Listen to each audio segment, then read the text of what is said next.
কোন কোন শর্ত পূরণ করতে না পারলে অন্নপূর্ণা ভাণ্ডারের টাকা পাবেন না, খোলসা করলেন মন্ত্রী অগ্নিমিত্রা পাল। ভিডিওর মাধ্যমে জেনে নিচ্ছি বিস্তারিত। রাজ্যের মসনদ বদলাতেই এবার ভাতা রাজনীতিতে বড়সড় বদল। তৃণমূল জমানার লক্ষ্মীর ভাণ্ডার প্রকল্পের নাম বদলে এবার অন্নপূর্ণা ভাণ্ডার। মাসে 3,000 টাকা পাবেন মহিলারা। কিন্তু যে সমস্ত ব্যাংক অ্যাকাউন্টে লক্ষ্মীর ভাণ্ডারের টাকা ঢুকতো তাদের সকলেই কি পুনরায় টাকা পাবেন?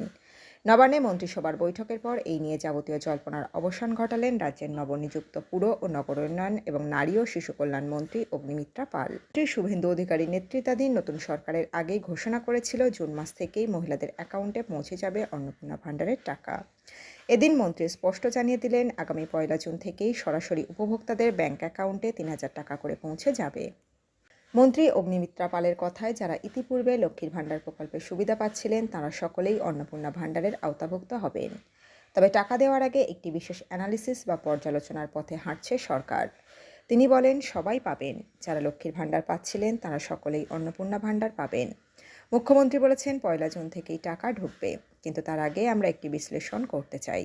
যারা মারা গিয়েছেন বা যারা দেশের নাগরিক নন অথচ তালিকায় নাম রয়েছে তাদের নাম বাদ দেওয়া হবে।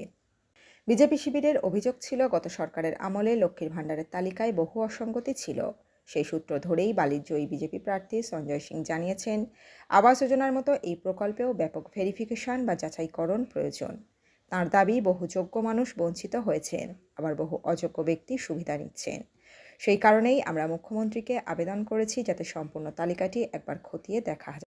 রাজ্য রাজনীতির কারবারিদের মতে, লোকসভা ও বিধানসভা নির্বাচনে লক্ষ্মীর ভাণ্ডার তৃণমূলের তুরুপের তাস ছিল। এবার ক্ষমতায় এসেই সেই ভাতার পরিমাণ বাড়িয়ে এবং প্রকল্পের নাম বদলে দিয়ে মাস্টার স্ট্রোক দিতে চাইলেন শুভেন্দু অধিকারী। এখন দেখার 1 জুন থেকে এই বিপুল পরিমাণ অর্থ বিলি প্রক্রিয়ায় কোনো প্রশাসনিক জটিলতা তৈরি হয় কিনা।